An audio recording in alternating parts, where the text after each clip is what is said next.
Hey guys, it is Rise over here, and this is just a little look at the new iOS 11 version that is coming out very soon. This is like a more finalized version, and if you want to see one of the original version, the first beta, I've got a video up on my channel from a few months ago. What has changed since the last beta is now the App Store icon been redesigned, same as lots of other icons. This here, there are the most notable redesigns of the icons. So I have pretty much I've updated all of these to the latest update. This one only has a 1 next to settings because it's out of space, because it's a crappy 15 gigabyte iPod. So yeah. So the new changes in this update are the App Store has been fully redesigned. I showed that off in the very first beta video. I can't really now. No internet, kill me. This one somehow does, but it doesn't really. If you look at settings and all that, you'll see that 2 different pictures for me. It has been, lots of apps have this new bar right here. Little bit of a redesign. A new feature came out that allows you to turn on inverted colors. Photos will be not inverted, which is pretty helpful.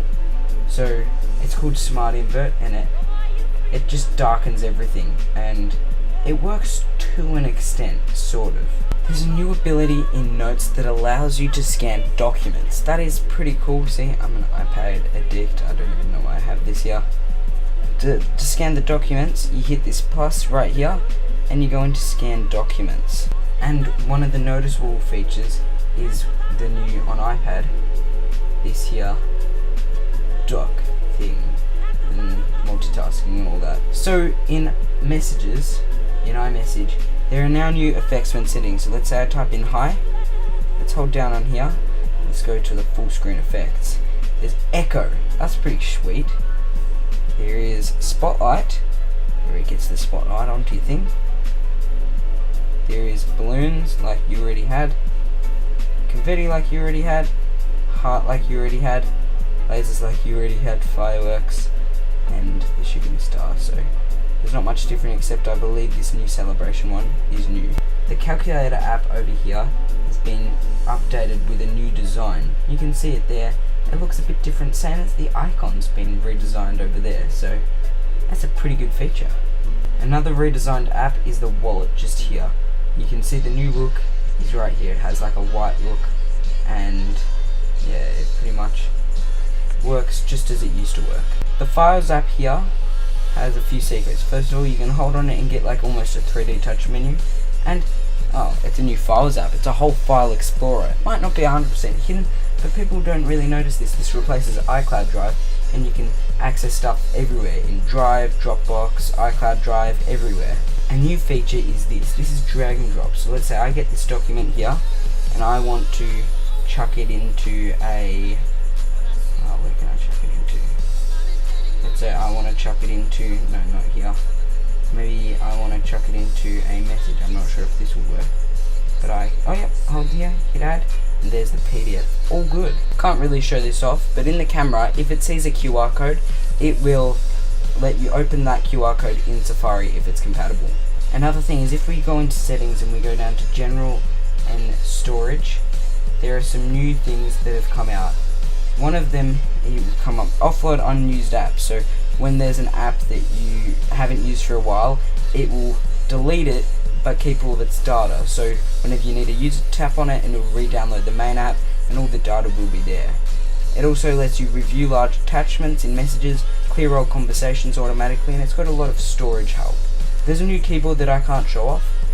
In the keyboard you can hold it down and switch to one-handed mode, so it stretches to one side of the screen, sort of like Android. There's a new thing with screenshots. So let's say we quickly take a screenshot. You can now tap it here.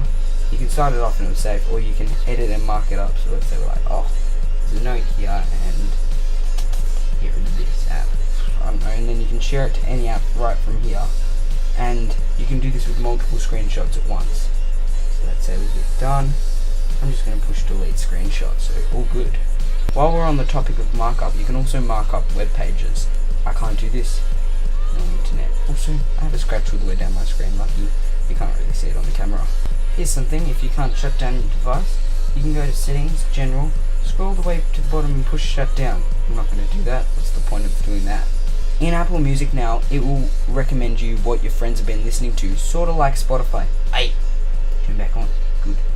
When your two devices are close to each other, if you both have each other as a contact, you can share internet and share your data when setting up a new phone, which is sort of helpful because it's wireless and easy. There's a new Siri voice for American, which I can't really show off, but it is a lot more like, hey, how are you going? Not robotic, if you sort of know what I mean. You can test it out once the full version comes out. In Safari, there's a new option when you hold down on the reading button. I'm not going to tell you what it is, bit of a surprise, so you like the new version. Maybe. Please don't get angry at me if you don't like it. When you have a timer and it ends, there's a new repeat timer button.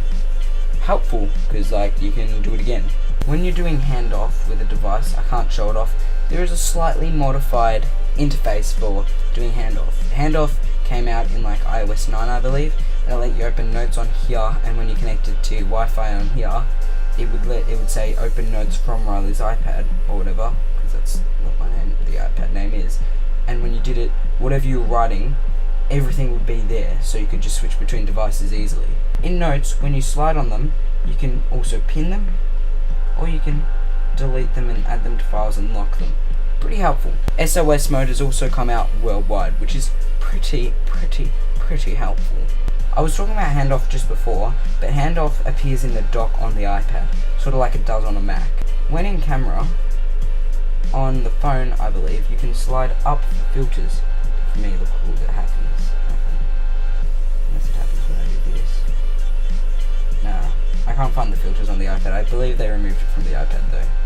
Drag and drop that I showed off also works for copied text. So, don't really need a proof of concept, but you know what, I will. If I go here, and I type in something like that, for the iPhone 6s and all, for the iPhone 7 and all that, you can 3D touch on it. But for me, I believe I just have to hold down. Yep, and now I've got it in drag mode. And we can drop it right in here. Boop. Easy.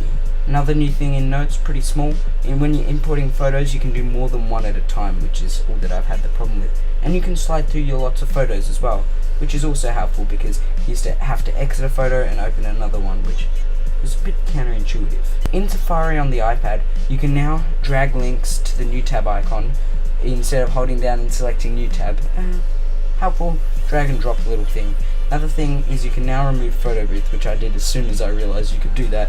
iPad app that I've wanted to go away for ages. Yeah. And the last thing here is when you take a screenshot, a quick way to share it, how did that happen, is you hold down on this, which you can do drag and drop anyway, but you can now share it here, print it and all those easy steps. So yeah, anyway, those are most of the hidden features for this software. There's quite a few, but not as many as something like iOS 9 or 10 in my opinion. So this new software is probably a bigger redesign, the biggest redesign since iOS 7, even though it's very small anyway. So I hope there's a big edit, a great big version coming out next year, but we'll have to wait. Android Oreo came out, but that had so little amount of features that I didn't really want to show it off. I'm running it on my Pixel phone, which is recording this right now because I don't have access to my DSLR camera. Anyway, I'll see you guys in the next video. This is Roseover, and I'm signing out.